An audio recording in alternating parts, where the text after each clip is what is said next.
Today I'm going to be talking about The Snow Child by Eowyn Ivey.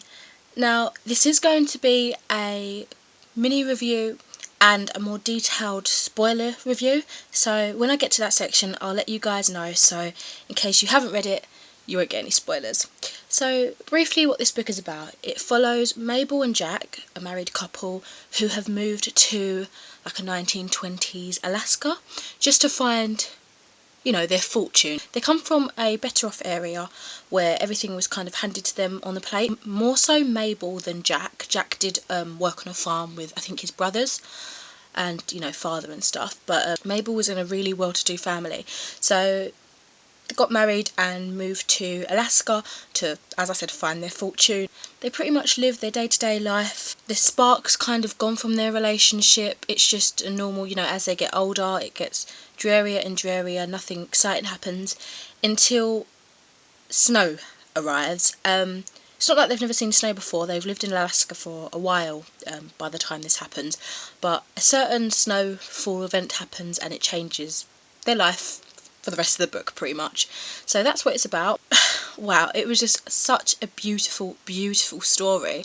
I fell in love with the characters, although some were annoying. If you stay around for the spoilery bit you'll understand a bit more what I mean. The main characters, Mabel and Jack, I think they were quite believable. From the first page the story had my heart aching, and although it did slow down to a pace that I'm not very comfortable with, like the plot was still very good and I did find myself enjoying the novel.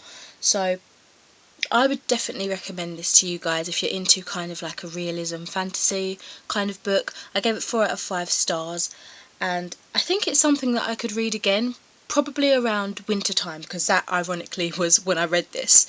So lovable characters, beautiful writing, the descriptions were really vivid and quite a lot of the book I found myself imagining exactly what was going on. I could imagine the characters, the setting, everything. I just think Eowyn Ivey's writing was beautiful. I've never read anything by her before. I'm not sure if this is the debut novel, but I know it's been out for a little while because I had it on my Waterstones wishlist when I used to use that instead of Goodreads. I still use Waterstones, but Goodreads is my go-to website at the moment, well, for a while. Yeah, that's all for the non-spoiler section of the video. Really good. Great story. If you want to carry on watching now, just be warned, there are going to be spoilers. So this isn't going to be as in-depth as I'd probably like it to, because it has been a little while since I've read this now. I read it back in, I think maybe December or January, I can't remember, and I've read books since then, so it's kind of pushed to the back of my mind. But let's just talk about Jack and Mabel for a second. I really loved hearing about their life. Kind of, it was almost as if flecks, like almost not kind of flashbacks maybe within the characters, where you could sort of see bits about how their life was and then kind of how it is now, and that really made me sad.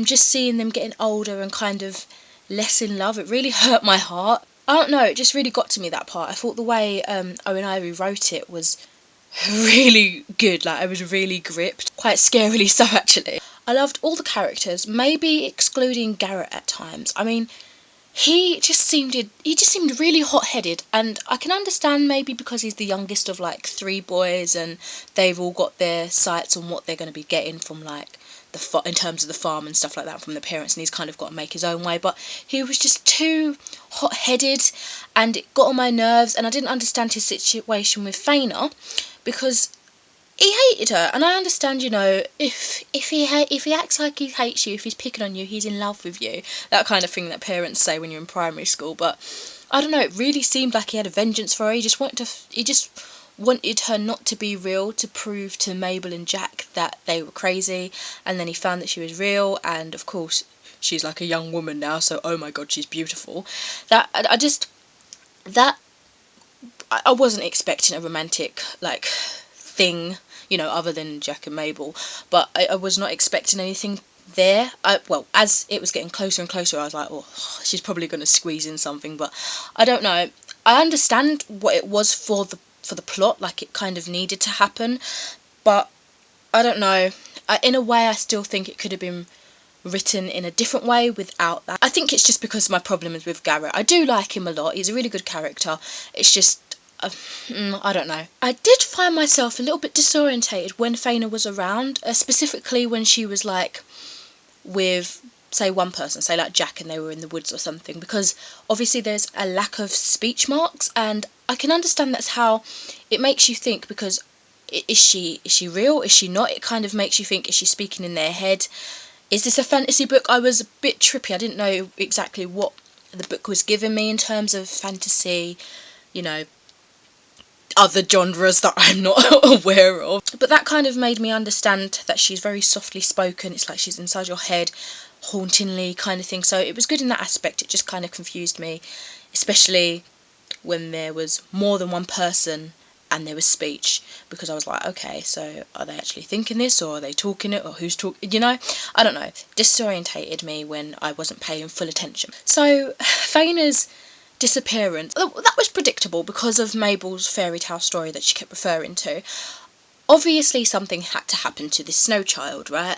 But I was actually thinking that she was either going to die during the summer, because I just thought, right, by that time I thought, right, this is a fantasy book, she's going to like disintegrate or something, you know? So I was like, okay, she's either going to die as soon as she gets into the heat, or she's going to die whilst giving birth. But she lasted a good while through the book, but the ending just, although it was awesome, it just really struck me. Like, I was so shocked. I was like, oh my god, what happened to her? Did she just melt into the snow? I really want to know what you guys think. Is it actually supposed to be just like Mabel's story that she was saying, the snow child, I can't remember what it's called, was it just supposed to be like that, like, or is there some other meaning? Did she just run away? What was it? And the way that Mabel and Jack dealt with it, wow, they knew it was going to happen eventually, I guess. And the bit with little Jack at the end, my face, I was just like, oh my god, I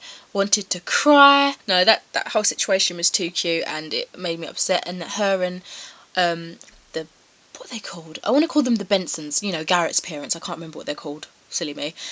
How they're all still close and like a family. And oh, I must admit, the wife of Garrett's mother, I really can't remember their name, she was hilarious. She walking around like she owns the place. She's just, her character just seems so welcoming and friendly, and I would have loved to met her. She would have been overwhelming, I reckon, for me, but I would have got used to and automatically stick to her side and go wherever she goes, because she just sounds like a bundle of fun, like hard-working woman, you know, knows what needs to be done and does it, that kind of thing. I just loved her character.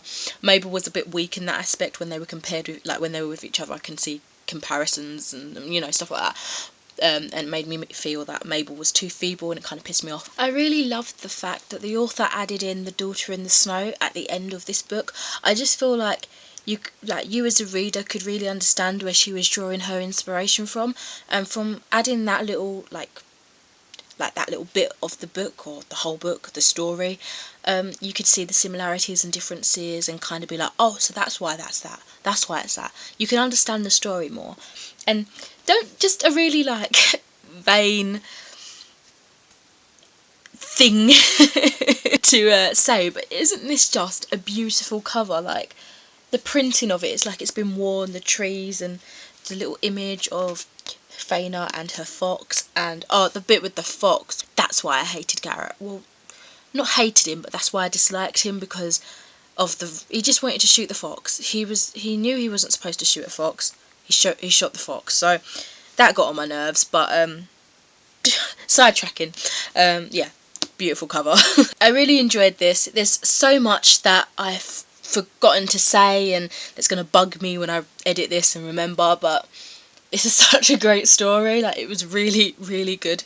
Definitely a strong 4, maybe 4.5 out of 5 stars. I'm gonna have to try and make this like a winter read, like annual thing. I don't really read books more than once, but I'm probably gonna have to start this like little routine now, because this was excellent and it just gave me all the feels in the world. So that's all for this review / discussion. I hope you've enjoyed. If you've read this book, please let me know what you think about it, or if you plan to read it. Well, hopefully you don't plan to read it if you're this far in the video, because this would have given you a lot of spoilers. But I don't know, if you want to recommend it to a friend, give me some reasons why they should read it. I don't know, just interact with me. But yeah, great story, and I shall speak to you in another video soon. Bye.